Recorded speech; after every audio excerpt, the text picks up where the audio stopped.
Salam, bugün sizlərə zaman formalarını izah edəcəm. Deməli, başlayırıq indiki sadə zamandan, yəni simple present. İndiki sadə zaman necə düzəlir? İndiki sadə zaman üçüncü şəxsin təkində, üçüncü şəxsin təki hansılardır? He, she, bir də it. Üçüncü şəxsin təkində feilin sonuna s artırmaqla düzəlir. Misal üçün bir feil götürək, read sözünü götürək, oxumaq. Feilin sonuna s artırmaqla düzəlir. Qalan bütün şəxslərdə hansı ki I, you, we və they. Bunlarda isə feilimiz tuzsuz məstər, yəni olduğu kimi qalır. Read. Deməli, üçüncü şəxsin təkində s artırdıq, qalan bütün şəxslərdə isə tuzsuz məstər, yəni olduğu kimi qaldı feilimiz. Deməli, sualımızı, inkarımızı necə düzəldirik? Sualımız do, does vasitəsilə düzəlir. Necə? Misal üçün, 2 dənə sadə cümlə yazıram. Birində you drink tea. Birində də yazıram she drinks tea. Baxın, üçüncü şəxsin təkində s qəbul etdi. Burada isə olduğu kimi yazdıq. Deməli, baxın, feilin sonunda əgər s varsa, onda does ilə düzəldəcək sualımızı. Yox, feilimiz sadədirsə, onda isə do ilə. Do lap sadədir, çünki do-nu keçirdirik əvvələ. Do you drink tea? Bu qədər bəsit. Cavabımızı isə sualı nə ilə vermişiksə, cavabı da ondan verməliyik. Yes, I do. Or no, I don't. Keçək drinks olan tərəfə. Burada isə sualımızı does ilə verəcəyik. Baxın, buradakı s var ha. Buradakı s elə bir ki, do-yun sonuna keçəcəkdir. Və buradakı s düşəcək düzaldı. Yəni, does, she, artıq drinks yox, nə? Drink. Does she drink tea? Aydın oldu. Deməli, yenə də sualımızı nə ilə vermişsə, cavabımızı da ondan veririk. Yes, she does. No, she doesn't. Deməli, indiki sadə zamanın zaman zərfləri hansılardır? Usually, always, often, seldom, never, rarely, yəni nadir hallarda deməkdir. Deməli, bunlar indiki sadə zamanın zaman zərfidir. Zaman zərflərimizi ona görə əzbər bilməliyik ki, sizin də zaman çoxdur. Sizin onları bir-birindən ayırt edə bilməyiniz üçün zaman zərflərini bilməlisiniz ki, zaman zərflərini görəndə biləsiniz ki, hansı zamandan istifadə etmək lazımdır. Deməli, bir dəfə də simple present-i yekunlaşdırıram. Simple present, yəni indiki sadə zamanı düzəltmək üçün üçüncü şəxsin təkində feilin sonuna s, qalan bütün şəxslərdə tuzsuz məsdər, yəni feilimiz olduğu kimi yazacaq. Deməli, üçüncü şəxsin təki he, she, it, qalan bütün şəxslərdə dediyimiz kimi I, you, we, they. Sualın inkarını do, does vasitəsilə düzəldəcəksiniz. Baxasınız feilizi. Əgər feilinizin sonunda s varsa, onda does-la düzəldəcək. Yox, feilin sonunda does yoxdursa, sadədirsə, deməli do ilə düzəldirik. Feilin sonunda s varsa, sualı does-la düzəlir və feilin sonundakı s düşür, yəni drink olduğu kimi qalır. Sonra sualımızı nə ilə vermişsə, cavabı da ondan veririk. Gördüyünüz kimi do ilə sual vermişik, do ilə cavab vermişik. Does-la da sual verdikdə does-la cavab veririk. Zaman zərfləri hansılar oldu? Usually, always, often, seldom, never, really, every day, for example, once a week, in the mornings, sometimes. Bunlar da həmçinin indiki sadə zamanın zaman zərfləridir. In the present continuous. Present continuous deməli. Burada nəyə diqqət yetirir uşaqlar? Present continuous-un düsturu budur. Yəni, to be plus verb ing. Misal üçün bir cümlə yazıram. I ilə to be-nin forması nə işlənir? Am. I am doing my exercise. Deməli, burada uşaqlar nəyə səhv salırlar həmişə? Misal üçün yazırlar I doing. Yəni, ing-siz işlənə bilməz. Burada əgər əmi yazmasaz, bu düzgün olmaz. Və yaxud da ki, you reading yazırlar. You reading olmaz, you are reading. To be üstəcələ ing-li feil. Necə ki, riyaziyyatda düstur var. Bunun da düsturu budur, to be plus verb ing. Deməli, indiki davam et zamanı nə vaxt istifadə edəcək? Zaman zərfləri vardır. Bunlar hansılardır? Now, at present, at the moment, today. For example, bir də still var idi. Onu da qeyd edək. Aha. Deməli, indiki davam et zamanı nə vaxt işlədirik? Misal üçün, sizə belə bir cümlələr veriləcək. Listen, Qulaq as. Əgər bunu işlədirsən nida ilə və yaxud da look, bax. Deməli sizə nəsə davam eləməkdə olan bir hərəkəti göstərəcəkdir. Məsələn, listen, the baby ağlayır deyək uşaq. Is crying. Və yaxud da deyirəm ki, look, she is singing. Okay, bax, o oxuyur. Deməli, burada sizə dediyim kimi, look, listen, nida cümləsi ilə hər hansısa bir feili yazıbdırsa, deməli, sizdən indiki davam et zamanda feil tələb edir. Sual verəndə yadınızda saxlayırsınız. To be əvvələ keçəcəkdir. Is she going to the park?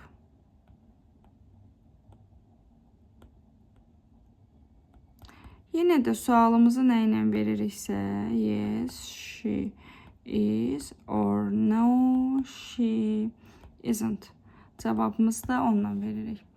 Eyni qaydada, inkarda da she, to be-dən sonra not artıracaq. Is not. Qısaldılmış forması ise isn't. Going to the park. Deməli, bu qədər sadədir indiki davam et zaman. Dedik, indiki davam et zamanı bir dəfə də başdan keçək. Düsturumuz to be plus ing-li feildir. Hər şəxsə görə siz to be-sini düzgün qoyursunuz. Zamana baxırıq.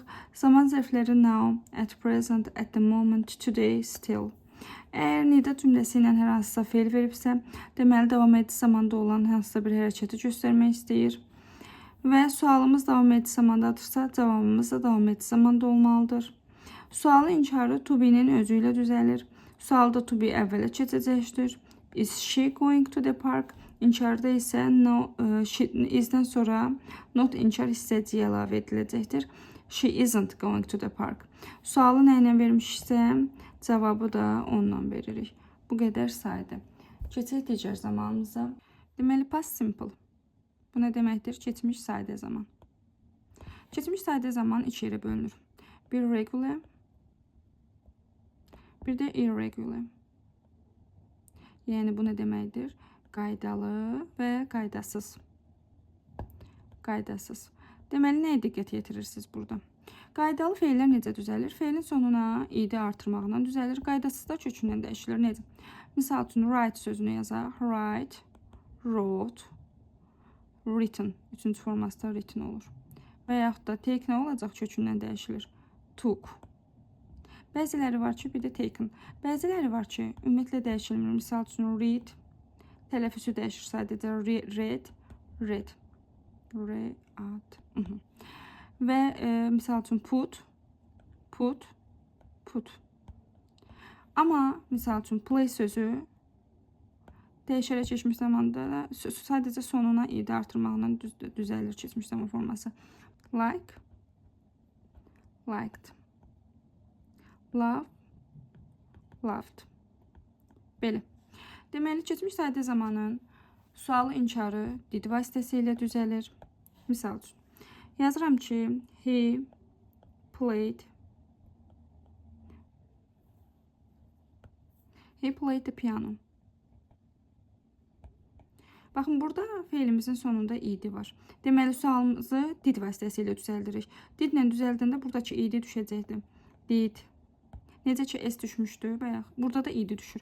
Did he play the piano? Sualı nə ilə vermişsə, cavabı da ondan verir. Yes, he did. No, he didn't. Bəs inkarı necə düzəldirik? İnkarda isə diddən sonra not inkar hissəciyi əlavə edirik. Yəni, bunu da qaydasız aid yazaq. Misal üçün yazıram ki, he sang a song. O bir mahnı oxudu. Görürsünüz, sing feilinin keçmiş zaman forması. Normalda bu sing yazılır, sang oldu. Deməli, keçmişdə did he. Artıq sanki sualını didlə verdiyimizə görə əvvəlki formasına qayıdır. Sing. Did he sing? Did he sing a song? Yəni burada necə ki id düşmüşdü, burada da feilin keçmiş zaman forması qayıdır feilin normal əvvəlki qaydasına sil. Və yaxud da birini də misal yazaq. Yazıram ki, she wrote a letter. Burada görürsünüz wrote keçmiş zamanı. Deməli sualı she ilə, didlə düzəldəcəkdir. Did she wrote nə olacaqdı? Write qayıdıb olacaqdı və salam a letter. Sualımızı da nə ilə vermişiksə, cavabımızı da yes, she did. No, she didn't. Baxın, burada inkarı da eyni qaydadadır. Misal üçün, bunun inkarını düzəldirəmsə, she didn't wrote olacaqdı nə? Write. Write a letter. Belə saydı. Gəlin yenə də bu qaydamıza da nəzər yetirək. Bir də nəyə qeyd eləməliyəm zamanlarını. Misal üçün, yesterday, last, ago. For example, in my childhood, yəni uşaqlığımda. Sonra in my youth, yəni gəncliyimdə. For example, in hər hansısa bir il. Yəni keçmişdə olan bir ili yazırıq. Deməli, bu da göstəricilərimizdir. Bu göstəriciləri görsək, sadəcə sadə zaman, keçmiş sadə zaman verməliyik. Bunları da əzbərləyirik. Bu qədər. Deməli, bunu da bir dəfə başdan təkrarlayaq. İki yerə bölünür. Qaydalı, qaydasız, qaydalı regular, qaydasız irregular. Qaydalar idi ilə düzələcək, qaydasızlar kökündən dəyişilərək düzələcəkdir.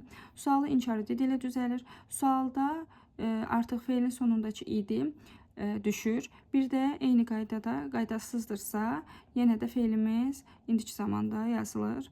Daha sonra inkarda da diddən sonra not inkar hissəsi düşür. Yenə də idi və yaxud da hansısa bir qaydasız feil. Tuzsuz məsdər yazırıq, belə deyim. Və keçmiş zamanın zaman zərfləri isə yesterday, last, ago, in my childhood, in my youth, in 2002. Belə. Past continuous. Yəni keçmiş davam edici zaman. Eyni qaydadır. To be plus verb ing. Artıq bildik ki, burada to be'miz nə olacaqdı? Was, were. Çünki keçmiş davam edici zamandır. Plus verb ing. Yəni, misal üçün, she was writing a letter, for example. Eyni cümlə. Və yaxud da they were watering the flowers. Baxın, necə ki, indiki davam edici zamanda am is are əvvələ keçdi sualda. Burada da sualda was were əvvələ keçəcəkdir. İnkarda was were-dən sonra not inkar hissəciyi qoyulacaqdır. Sualı nə ilə versə, cavabı da ona verəsiniz. Yəni, for example, yes she was. Yes she was. No she wasn't. Burada da yes she were, yes they were, no they weren't olacaqdır eyni qaydada. Və bunun da zaman zərfləri hansılardır? Burada da keçmişdə hansısa sizə dəqiq bir zamanı verəcək. Misal üçün, at that time yesterday. Dünən həmin vaxt. Və yaxud da deyirəm ki, at 5 o'clock yesterday.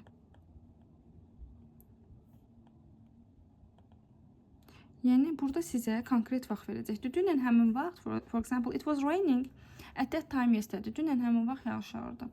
Misal üçün, it was raining. Sonra, və yaxud da ki, at 5 o'clock. I was playing the piano at 5 o'clock yesterday. Yəni, bu qədər sayda past continuous, eyni present continuous'un keçmiş zaman formasıdır, belə deyim.